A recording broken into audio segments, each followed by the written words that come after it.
Hello, সবার কি অবস্থা? আশা করছি সকলে ভালো আছেন। সো আপনি যদি আমার ভিডিওতে নতুন হয়ে থাকেন তাহলে আমার চ্যানেলটি সাবস্ক্রাইব করার একটা রিকোয়েস্ট থাকলো। সো আজকে আসলে আমরা যে ব্যাপারটি খেয়াল করব সেটা হচ্ছে যে ওয়েবসাইট থেকে কিভাবে আর্নিং করে। আমাদের মাঝে যারা নিউবি আছে, অনলাইন থেকে ইনকাম করতে আসছে বা অনলাইন থেকে কিভাবে ইনকাম করে, সো সেই সমস্ত ভিডিওগুলো অনেকেই দেখে থাকে। তো অনেকেই জানে না হয়তো ওয়েবসাইট দিয়ে কিভাবে ইনকাম করে। ইতিমধ্যে অনেকেই জানে যে ইউটিউব থেকে কীভাবে ইনকাম হয়, তারপরেও এই সমস্ত ভিডিও দেখার জন্য, এই related video, online earning video related দেখার জন্য আমার চ্যানেলটি সাবস্ক্রাইব করে রাখতে পারেন। আজকে আপনাদেরকে দেখাবো কিভাবে অনলাইন থেকে অর্থাৎ ওয়েবসাইটের মাধ্যমে আর্নিং করে। তো শুরুতে আপনাদেরকে কয়েকটি ওয়েবসাইটের সাথে পরিচয় করে দিব। প্রথমেই আমি কয়েকটি ওয়েবসাইট ওপেন করব। আমি যদি প্রথম আলো ওয়েবসাইটটা ওপেন করব, বাংলাদেশে অধিকাংশ সবচেয়ে প্রথম অনলাইন নিউজ, সবচেয়ে বেশি ইনকাম অনলাইন পোর্টাল নিউজ হচ্ছে এটা, মানে সবচেয়ে বেশি ইনকাম করে থাকে এই প্রথম আলো। এবং আমরা যদি কয়েকটা ওয়েবসাইট ওপেন করি, এবং আমি আমার ওয়েবসাইটটা যদি ওপেন করি, আমার ওয়েবসাইট হচ্ছে adiba.earn.com। আপনারা আমার ওয়েবসাইটটি ভিজিট করতে পারেন। সেখানেও বিভিন্ন ধরনের অনলাইন আর্নিং টিপস আমি দিছি।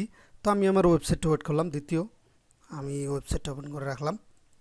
ওকে, সো আমরা যদি একটা জিনিস খেয়াল করি যে এখানে দেখতেছেন যে এই যে আমি এখানে দিলাম গুগল দ্বারা বিজ্ঞাপন লেখা, তার মানে কি, এটা একটা গুগলের অ্যাড।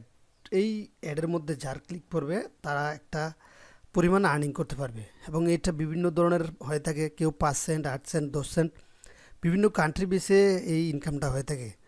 সো এক এক সময় এক একটা ডিপেন্ড করে থাকে। সো আমি যদি এখানে একটা অ্যাড দেখতে পাচ্ছি গুগল দ্বারা বিজ্ঞাপন, গুগল প্রথম আলো এই শুধু গুগল অ্যাডসেন্স ছাড়াও বিভিন্ন স্পন্সর থেকেও তারা হিউজ পরিমাণ আর্নিং করে থাকে। তো আশা করছি বুঝতে পারছেন যে কেন ওয়েবসাইট দিয়ে ইনকাম হয়। আপনার একটা ওয়েবসাইট তৈরি করার পর নিয়মিত যখন আপনি কন্টেন্ট ক্রিয়েট করবেন, নিয়মিত পোস্টগুলো পাবলিশ করবেন, যেমন দেখুন তারা প্রতিদিন কি পরিমাণ পোস্ট পাবলিশ করতেছে, এবং সারা ওয়ার্ল্ডের খবর তারা পাবলিশ করতেছে বাংলায়। সো আপনি যদি একটা নিউজ পোর্টাল ওয়েবসাইট তৈরি করতে পারেন, তাহলে অবশ্যই আপনিও এই ধরনের ইনকাম করতে পারবেন। তবে তাদের মতো না, আস্তে আস্তে আস্তে আস্তে আপনাকে ট্রাফিক গেইন করতে হবে, ভিজিটর নিয়ে আসতে হবে ওয়েবসাইটে, এবং ওয়েবসাইটে ভিজিটর আনার মাধ্যমে গুগল অ্যাডসেন্সে অ্যাপ্লিকেশন করে এই গুগলের অ্যাড বসানো হয়। আমরা জানি যে ইউটিউবের ভিডিওগুলোতে কী পরিমাণে অ্যাড আসে। আমি যদি একটা ভিডিও ক্লিক করি, আমি এইটাই দিলাম, আমি একটা ভিডিও ক্লিক করে এই ভিডিওটা অন করলাম, এই যে আপনারা দেখতেছেন অ্যাড আসতেছে। এই যে একটা আসলো, এই একটা থেকে তার ইনকাম হয়ে গেছে। আপনি কি আপনি যখন ইউটিউবের শর্ত হচ্ছে যে 4000 ঘন্টা ওয়াচ টাইম এবং 1000 সাবস্ক্রাইবার পূর্ণ করলে এই ধরনের অ্যাড আপনাকে তারা দিয়ে দিবে। আর ওয়েবসাইটের ক্ষেত্রে কোনো শর্ত নাই।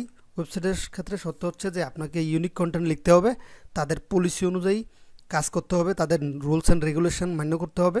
কোনো ধরনের কন্টেন্টের সীমাবদ্ধ নাই যে 20টা হতে হবে, 25টা হতে হবে। কেউ 5টা কন্টেন্ট দিয়েও গুগল অ্যাডসেন্স পায়, আবার কেউ 20টা দিয়েও পায় না। সো আপনাকে ওইভাবে কাজ করতে হবে, একটা প্রফেশনালভাবে ওয়েবসাইট তৈরি করতে হবে। সো আমি আমার ওয়েবসাইটটা যদি দেখি, এটা আমি শুরু করছি। আর এই এই যে ওয়েবসাইটগুলো আমি করতেছি, তো এখানে দেখতেছেন যে গুগলের বিজ্ঞাপন আছে। তো আমার ওয়েবসাইটে ট্রাফিক পরিমাণ অনেক কম, এই যে দেখেন গুগলের বিজ্ঞাপন। সো আপনারা যদি আমার ওয়েবসাইটে ভিজিট করেন দেখতে পারবেন, এখানে আমি বিভিন্ন ধরনের টিপস দিয়ে থাকি, এবং আমি চেষ্টা করতেছি যে এটা বড় করার জন্য আমি শুরু করছি। সো এভাবে আপনিও ওয়েবসাইট তৈরি করে, আর ওয়েবসাইট একটা কীভাবে তৈরি করে এবং কীভাবে পোস্ট করে এই সংক্রান্ত ভিডিও অনেক আছে, আমি আস্তে আস্তে এই ভিডিওগুলো পাবলিশ করব। সো আপনারা আশা করছি যে বুঝতে পারছেন যে কীভাবে আপনার এই ওয়েবসাইটের মাধ্যমে আর্নিং হয়ে থাকে গুগল অ্যাডসেন্সে। তবে এই যে জিনিসটা, এই যে ওয়েবসাইটে দেখতেছেন, এই ওয়েবসাইট আপনি দুইটা মাধ্যমে করতে পারেন, একটা ফ্রি, একটা পেইড। আপনি গুগল ব্লগার দিয়ে যদি করেন, এটা একদম সম্পূর্ণ ফ্রি।